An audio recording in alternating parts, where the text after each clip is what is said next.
This is part of the Bhuta tradition, where the fundamental process is to cleanse the elements in the system. If you are planning your Kumbh trip, do some sadhana and benefit from that process rather than make a ritual out of it. The cycles of the moon and the sun has a profound impact in the way we are. Celebrating this and finding ways to go beyond this is what Kumbh is.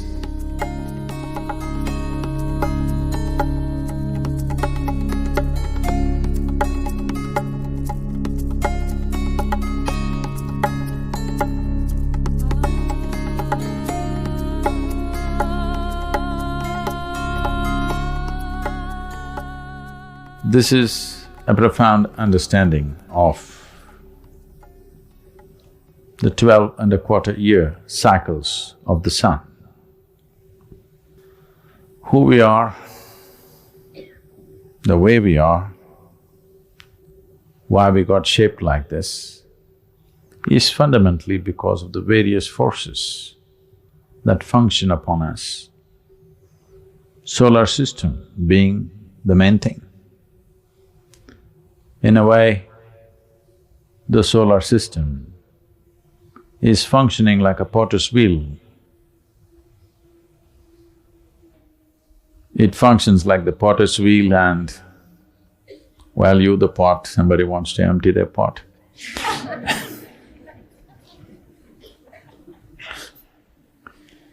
If only, if, for example, the planet decides to rotate a little faster than the way it is right now, all organisms on this planet will have to go through a dramatic change in the way they are.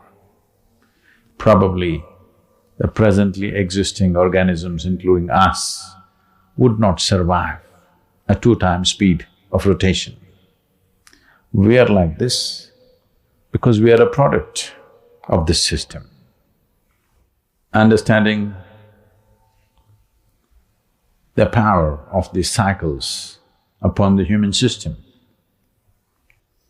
they identified places and situations which would be of maximum benefit to human well-being. So particularly they chose places where there is confluence of rivers, because where 2 rivers meet, there is a non-stop force.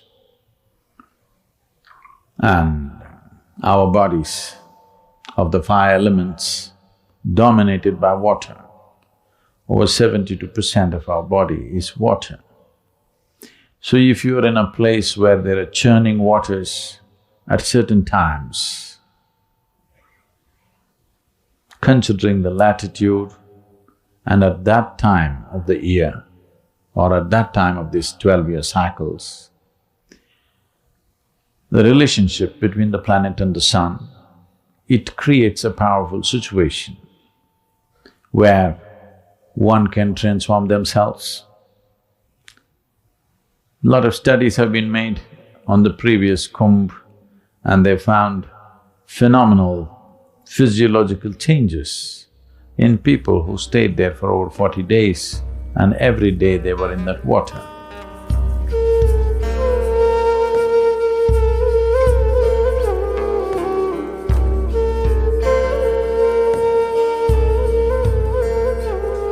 A Kumbh Mela is supposed to be for 48 days. That is, people should stay there for 48 days, every day in the river along with that sadhana. This is part of the Bhuta tradition, where the fundamental process is to cleanse the elements in the system, and water being a major part of it. Water is considered very important for health, well-being, prosperity, whatever we are seeking in our lives. So these 48 days has particular specific sadhanas where people stayed there and went through this process and came out fully transformed because they made use of the natural forces to transform the quality of oneself, not just physiologically, even spiritually. But today people are going just one quick dip and out, that's a different game. There may be some benefit, we don't know, but it's too brief. When I watch people, they just in and out in 3 minutes. That is too brief to have any kind of major impact except maybe an emotional involvement. I know you can't take off maybe right now, make up your mind in 48 days, but if you are planning your Kumbh trip, at least plan minimum 3 to 7 days, so that you are there, do some sadhana and benefit from that process, rather than make a ritual out of it. It is not a ritual, it's a scientific process. It's just that science has been lost and practice has been carried on. That's all that's happened. It's time to put back the science, because only then we will benefit. It's time we approach these things with little more understanding and meaning to it, so that one can really benefit rather than simply making a ritual out of it.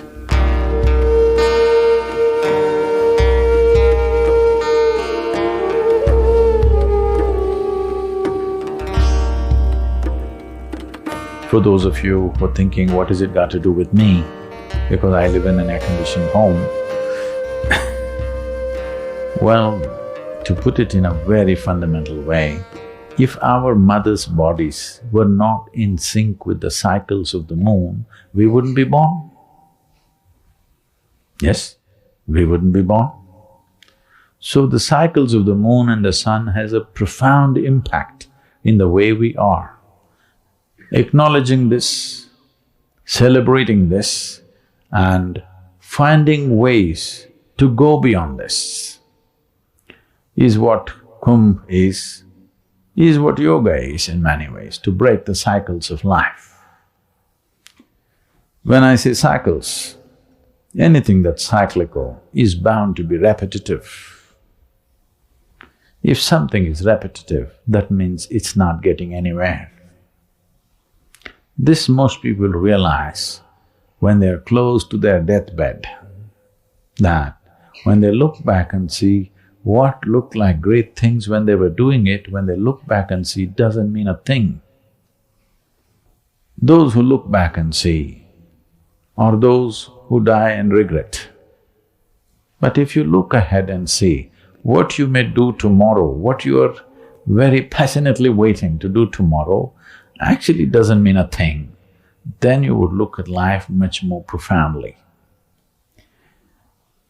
The problem is not passion, the problem is not involvement, the problem is entanglement. The nature of entanglement is always cyclical. So these cycles are determining everything about the human being. If you're living in a physically, mentally very healthy state, your system will go through 12.25-year cycles.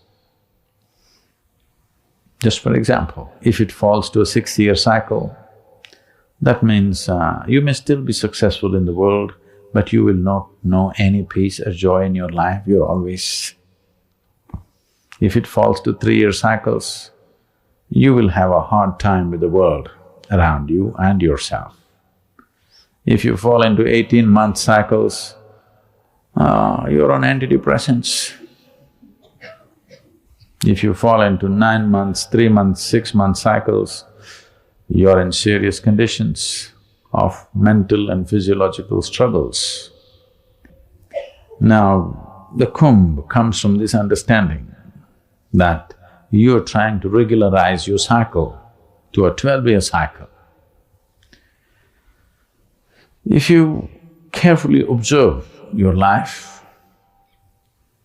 the psychological situations, emotional situations and also life situations, you will see a certain pattern to the cycles. If you look, you don't have to share this with anybody, this is not a confession. If you sit down and write down different things that have happened in your life, you will see a certain pattern. If it is falling into a 12-year cycle, you're in a reasonably good place. Health and being peaceful is not an issue. Now it's time to work for freedom. time to work for mukti, that's what it means.